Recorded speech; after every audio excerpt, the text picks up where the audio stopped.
Nos acompaña hoy de nuevo José Varela Ortega, que es catedrático de Historia Contemporánea en la Universidad Rey Juan Carlos de Madrid y presidente de la Fundación Ortega, y el motivo es hablar sobre su último trabajo titulado Los señores del poder. Se trata de un ensayo en el que analiza la historia contemporánea de España desde la invasión francesa en 1808 hasta la actual democracia, pasando por la Restauración, la dictadura de Primo de Rivera, la Segunda República, la Guerra Civil y el franquismo.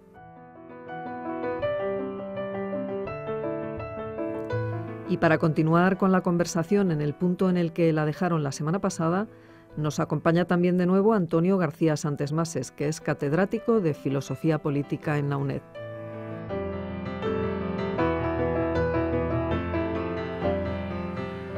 Buenos días, pues tenemos con nosotros al profesor Varela Ortega. Seguimos trabajando sobre su libro Los señores del poder y sobre otras publicaciones.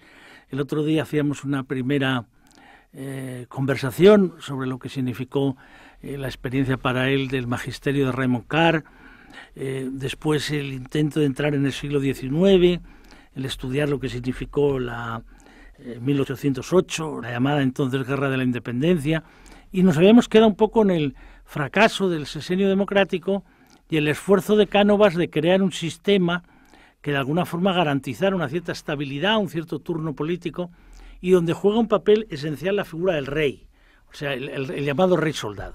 Sí. ¿Cómo es esta figura? Bueno, en primer lugar, buenos días, muchas gracias por otra vez darme la oportunidad de hablar de estos temas. Vamos a ver, lo primero es que yo creo que el punto de vista de Cánovas no es la soberanía nacional o popular, tal, es los políticos profesionales. Cómo satisfacer a los políticos profesionales, de derecha y de izquierda. Cómo lograr una alternancia. Entonces, en vez de elecciones que él consideraba que eran muy manipulables por parte del Ministerio de Gobernación, que el gran cacique era el Ministerio de Gobernación, el fabricante de las elecciones era el Ministerio de Gobernación y por lo tanto no era un fiel de la balanza, hacer de la corona y de un rey soldado que taponara golpismo militar, hacer de la corona el fiel de la balanza que repartiera el poder entre los dos grupos principales de derecha y de izquierda.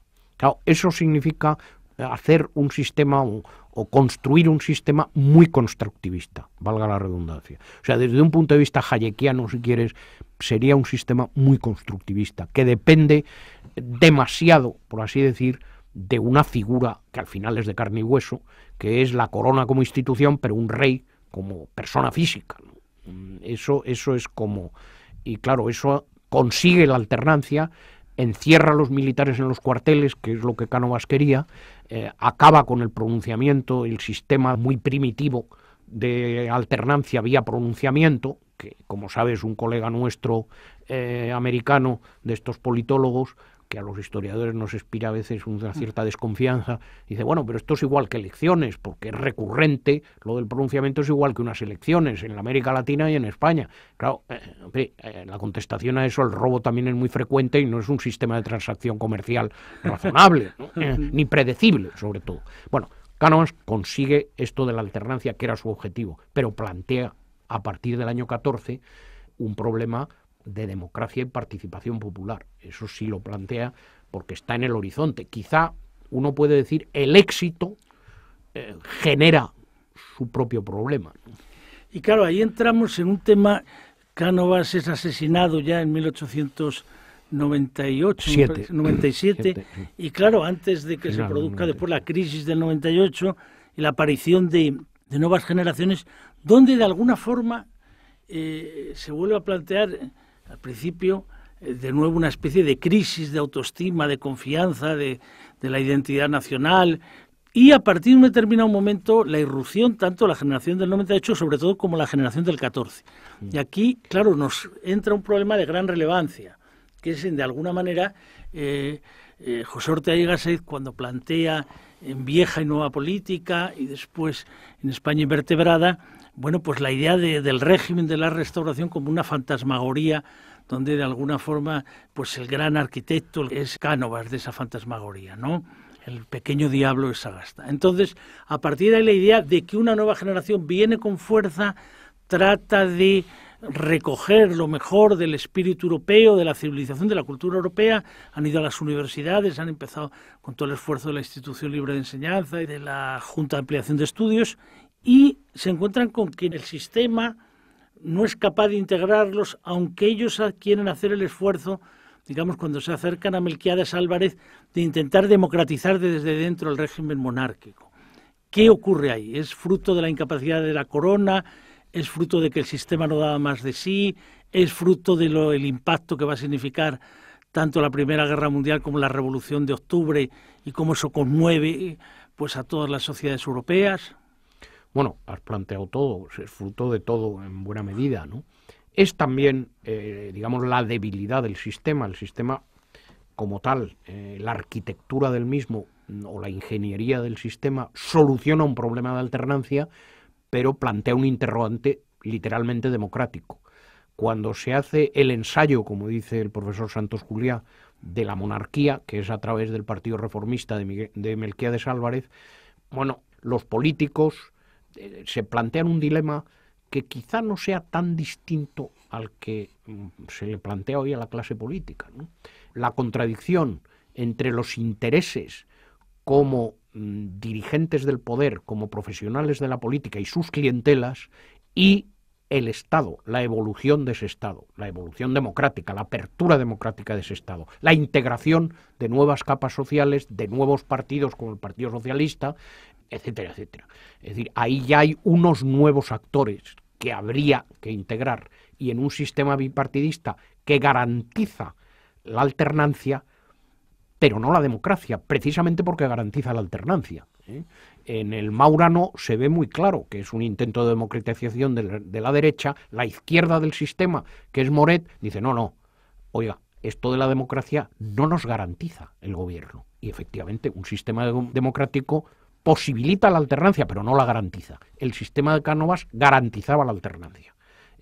Bueno, esa contradicción es en la que se mueve, que Melquiades Álvarez decía, ustedes me proponen sacrificios heroicos.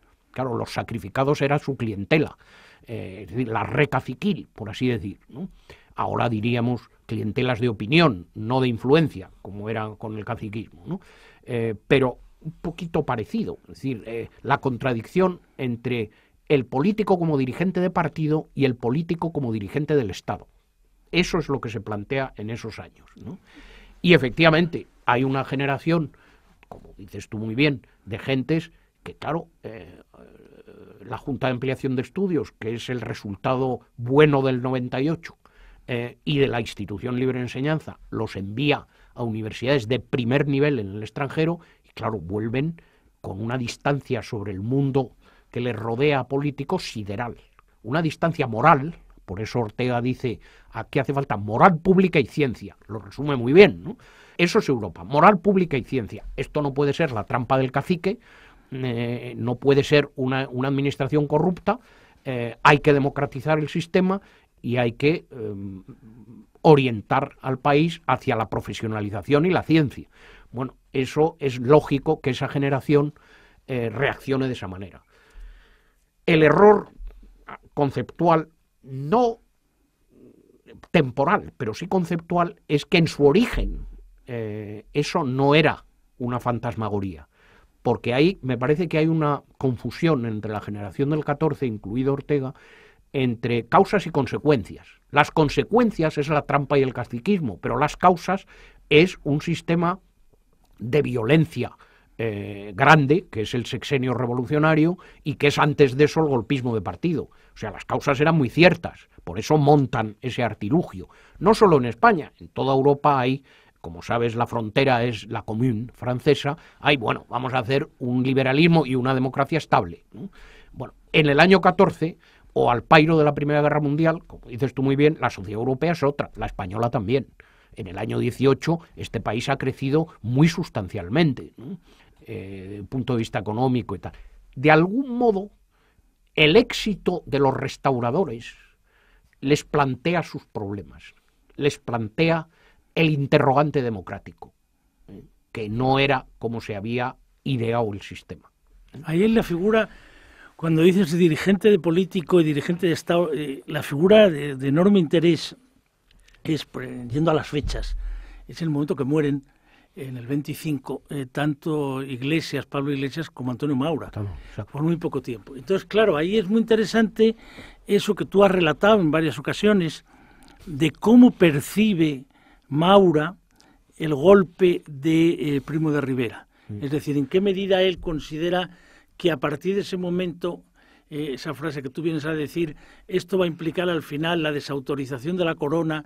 Esto provocará entonces al final no solo la desautorización, sino la aparición de un nuevo régimen, que sea el régimen republicano, pero él ya más bien considera que ese régimen tampoco será capaz de integrar, y ahí se puede acabar de nuevo con la presencia de los militares o con un conflicto civil. ¿Cómo es la percepción que tiene Maura? Y porque ahí tiene interés también ver la diferencia entre Ortega y Azaña una vez que se produce el golpe de Primo de Rivera. O sea, Azaña parece claramente insistiendo, bueno, de alguna forma la dictadura de Primo de Rivera lo que viene a plantear es la auténtica cara del régimen de la Restauración. Otros, como Romanones, tienen el continua nostalgia de lo que se ha perdido y llaman a los intelectuales a que pidan lo que se ha perdido, y Ortega tiene una posición allí más distante, ¿no?, en relación a esa nostalgia hasta el final. Entonces, ¿cómo ves tú ese momento, esa predicción de Maura? Bueno, es una predicción de una generación, ¿no? La generación de la Restauración, que había vivido en la época anterior, el golpismo anterior, considera que el romper la Constitución y aceptar un golpe militar realmente traiciona y rompe toda la esencia de la Restauración, que era meter a los militares en sus cuarteles, y que eso desautoriza efectivamente completamente la corona, porque el papel de la corona era sujetarlos, no sacarlos de los cuarteles, ¿no? Entonces, la frase de Maura de este hombre está loco, cuando le va a ver el dictador ahí a Torrelodones, a una casa que tenía Maura, dice, este hombre está loco, le dice a su hijo Miguel Maura, futuro ministro de Gobernación de la República, esto es el fin del régimen y de la monarquía, luego vendrá una república desorejada y después los militares otra vez. Bueno, esa predicción, que naturalmente es coloquial, es en un momento determinado, que yo además la he rastreado en otras fuentes, porque hay otras fuentes que la confirman, manuscritas y además de la época, ¿no? Es la de una generación. La reina Cristina, desde otro punto de vista, la madre de Alfonso XIII, que tenía unos ahorrillos, bueno, sustanciales, procedentes de su condición de archiduquesa de Austria, los mete en Suiza, diciendo, bueno, veré a mi hijo destronado, pero no tronado. O sea, que también considera que eso es una locura. La infanta Paz también. Es decir, bueno, esto es el fin del régimen, ¿no?, el fin de la monarquía, desautoriza la monarquía. Y la posición de Azaña yo creo que es muy cierta para esa época. Es decir, Azaña considera que a partir quizá de unos años anteriores el régimen ha dejado de ser un régimen parlamentario para convertirse en un régimen oriental, como se decía, del Palacio de Oriente, palatino, cortesano. Y eso es el final de esa cara o esa mueca, digamos, siniestra o militarista de la Restauración. Es decir, en eso me parece que la percepción de Azaña es, la intuición es muy cierta. En el caso orteguiano hay una posición expectante, como en parte del Partido Socialista y de la opinión española, porque consideran que eso es ya un régimen esclerotizado y que a lo mejor la ruptura del régimen abre la posibilidad de unas cortes constituyentes, que había efectivamente, bueno, pues 6 meses en que se podía haber convocado, según la Constitución además, unas cortes constituyentes, de una manera legal. Como eso no se produce, el golpe se convierte en dictadura, que es otra cosa. Y entonces ya cuando todos cambian, todos los intelectuales, etcétera, cambian en contra de la dictadura. Pero hay un momento muy expectante de gran parte del país, ¿no? Hay otro momento, tú que haces un esfuerzo, yo creo que de gran interés, en conectar lo que ocurre en España con otros modelos europeos. Una de las tesis del libro interesante es, y que en algún otro debate que hemos tenido sobre el libro ha aparecido, llega la Segunda República y entonces tú vienes a decir qué aprenden y qué no aprenden los republicanos españoles de la experiencia de la Tercera República Francesa. Entonces tú dices, bueno, la Tercera República Francesa, después de la Comuna de París, después de lo que significa la derrota tan terrible para el movimiento obrero, hay una evolución del republicanismo, de decir en qué medida hay que hacer otro tipo de política para ampliar, con todos los debates que después llevó el caso Dreyfus y el anti-Dreyfus, después ya el tema de la república laica, etcétera. De alguna forma siempre se ha planteado el tema de en qué medida los republicanos españoles miraban con nostalgia, con añoranza, con admiración a Francia.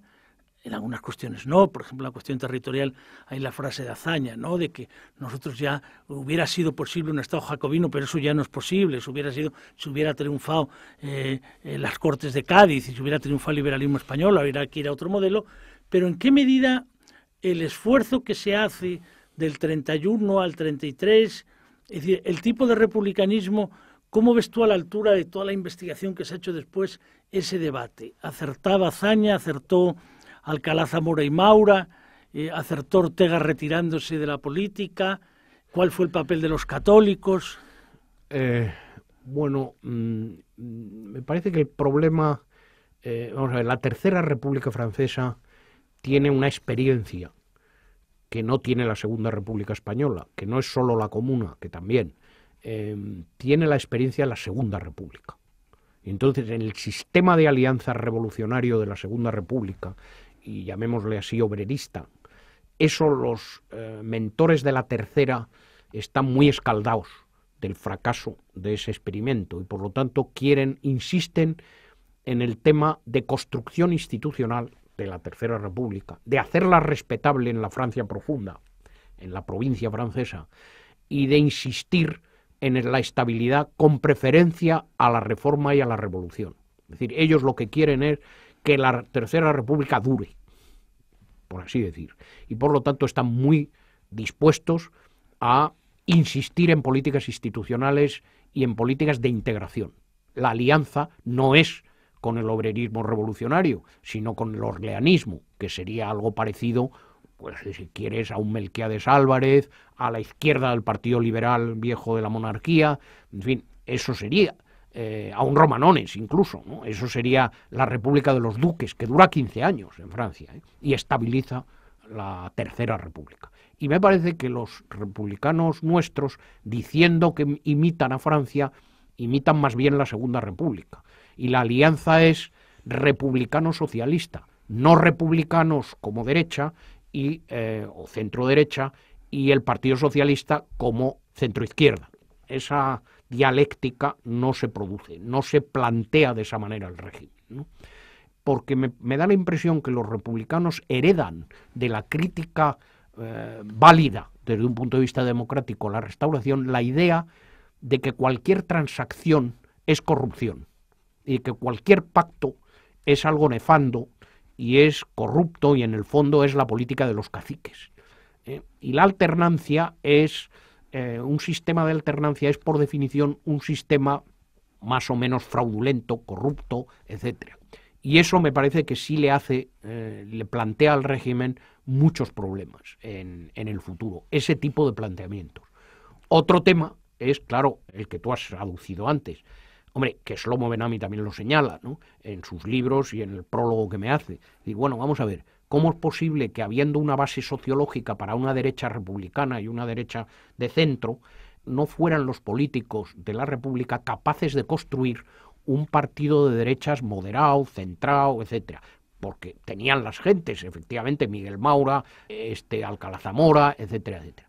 Bueno, ese es un tema muy debatido que quizá la coalición de San Sebastián que trae la Segunda República hipoteque a esos posibles líderes de derecha republicana, les hipoteque demasiado a la hora de poder hacer una política independiente y, digamos, republicana, pero de derecha. Y bueno, y la propia percepción que ellos tenían de, por ejemplo, como explica Miguel Maura en Así cayó Alfonso XIII, ¿no?, la percepción que él tenía de Lerroux como alguien muy vinculado a la corrupción, o de Gil Robles como alguien que no era claramente leal al régimen republicano. Efectivamente. Bueno, pero Gil Robles ya es la expresión del fracaso de esa derecha republicana. Eso, que aparece Gil Robles aparece porque los otros fracasan. Eso, sí, pero cuando ellos tratan, después de ver qué hacemos del 33 al 36, una vez que ya se ha producido, claro, él de alguna forma viene a argumentar, me han preguntado muchas veces, bueno, ¿y usted por qué no se acercó un poco más al Partido Radical? ¿Y ustedes por qué no hicieron un esfuerzo? ¿Y ustedes por qué? Y entonces, claro, a nosotros nos puede parecer que en definitiva, desde el punto de vista de las grandes ideas políticas, pues no hay tanta diferencia entre conservadores, aunque tengan un tinte liberal, y católicos políticos, pero claro, en aquel momento ellos sí lo vivían así. No, eso tienes toda la razón. Lerroux tenía todo, pero tenía dos problemas enormes. Desde el punto de vista, digamos, de una derecha católica, conservadora de la época, ten en cuenta que hay que ver lo que era el catolicismo de esa época. No es el catolicismo posconciliar claro. de Juan XXIII, era un catolicismo muy integrista, ¿no? De los concilios y de tal. Bueno, Lerroux era el extremista y radical de Barcelona del emperador del paralelo. Luego, enormemente moderado, pero claro, ese era su origen, que estaba relativamente cerca, por un lado. Segundo, algo que ahora nos cuesta mucho comprender, que es que estos gentes del mundo republicano, de la izquierda del Partido Liberal, de la influencia institucionista y tal, era profundamente moral. Tenía una alergia a lo que hoy día llamaríamos corrupción económica, que como sabes el gran escándalo de la República es por unos relojes, no es por el caso Bárcenas. Oiga, son unos relojes, no son millones de euros, tal. No son los seres, son unos relojes. Bueno, entonces eso al partido de Lerroux lo tenía de... No, pero la anécdota que él cuenta en un momento determinado, Maura, de que va a ver a Lerroux y cuando sale uno de los chicos aquellos se ofrece para hacer, entonces él coge el coche y vuelve y le dice, ve usted, por eso no quiero por eso no quiero, claro, que no puede ser, porque esto no puede ser.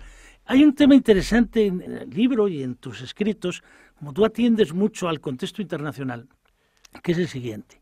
Vamos a ver, tú que has estudiado tanto todo el tema, por ejemplo, del nacionalismo alemán, para estudiar también en qué medida eso se ha reproducido en otros elementos del nacionalismo muchos años después, como fenómenos nacionalistas como los que se vivieron en el País Vasco, sobre todo finales de los 90 y principios del siglo XXI. Pero lo que yo quería decir era, hay un momento determinado donde se produce el enorme conflicto, el enorme estallido, se produce la guerra civil y decíamos en la conversación anterior, aparece pues todo el asunto de que en definitiva la guerra civil es un punto del que partimos en la reflexión. A mí me impresiona, por ejemplo, que también en algunos de los libros hay referencias como directas de la vivencia que tuvo tu padre, la vivencia que tuvo tu madre, la vivencia de un abuelo, la vivencia que vivió el propio Ortega, es decir, algo como muy vinculado a la biografía, ¿no? Entonces, la pregunta un poco viene a ser la siguiente. Hay un momento que tú dices, ¿qué percepción tiene cada uno de lo que ocurre? Y sitúas una figura muy importante que es la de Churchill. Tú dices, Churchill, que ha aparecido como el hombre que precisamente dice, cuidado con el apaciguamiento, que al final esto del nazismo es un monstruo que va a crecer, queréis evitar la guerra, estáis perdiendo el honor, pero al final no tenéis honor, pero vais a tener guerra. Es decir, de alguna forma, sin embargo, en la experiencia de la República Española no vive, aunque esa imagen que tú pones tan bonita de hazaña diciéndole al embajador francés, aquí se está haciendo el primer combate por la libertad de toda Europa, no vive que ese sea el primer combate, sino que sea algo vinculado en ocasiones como alguien completamente desbordado por las circunstancias, un Kerensky a la espera del 17, de octubre del 17, de la Revolución, o bien en la vivencia ya en un momento determinado del Vaticano, una guerra de bárbaros donde de alguna forma están ávidos de sangre en un avispero de sangre, ¿no? Y eso hace que en algún momento tú pones la imagen, él fuera mucho más cercano a hablar con el Duque de Alba o con Juan March que con Araquistáin o con Pablo Azcárate.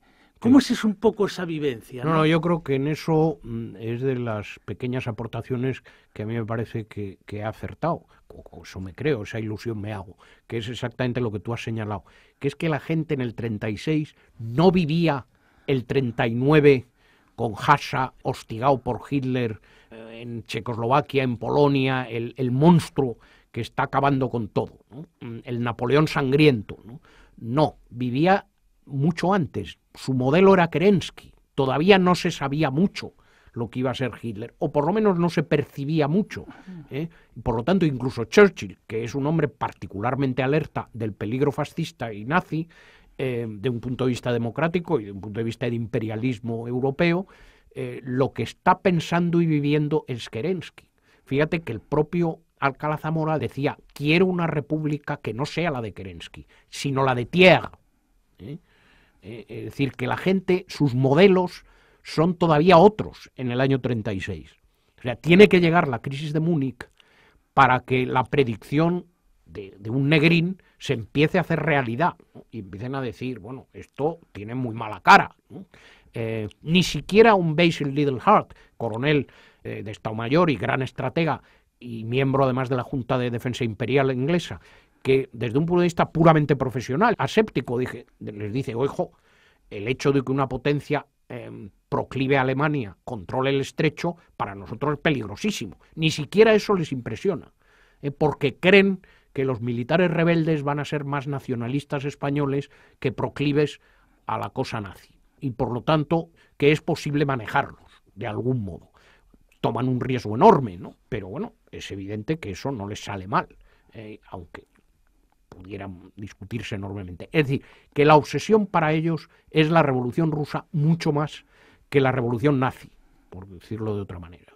Eso efectivamente yo creo que es así. Creo que ese punto es muy importante, ¿no? Ver un poco la percepción que en un momento determinado se tiene, porque claro, eso hace que incluso a la hora de reconstruir, y bueno, cómo era el imaginario, pues claro, tiene un poco que ver cómo vivía.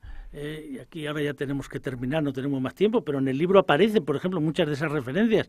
Cómo vive el exiliado derrotado, que espera que el final de la guerra signifique, de la guerra mundial, tener ya las maletas preparadas para intentar reconstruir eso, bien con un referéndum sobre monarquía o república, o bien a través del Pacto de Lausanne, el Pacto de Gil, o frente a eso, la perspectiva de los estados mayores que entonces transmutan lo que es el tema de la guerra contra el nazismo en una nueva guerra fría, que de alguna forma es la que va a lograr la consolidación del régimen de Franco a partir, sobre todo, del 53, que le va a dar la gran válvula de seguridad. Pero claro, es importante ver un poco las percepciones para ver la idea que cada uno tenía de Europa y la idea que cada uno tenía de lo que había vivido.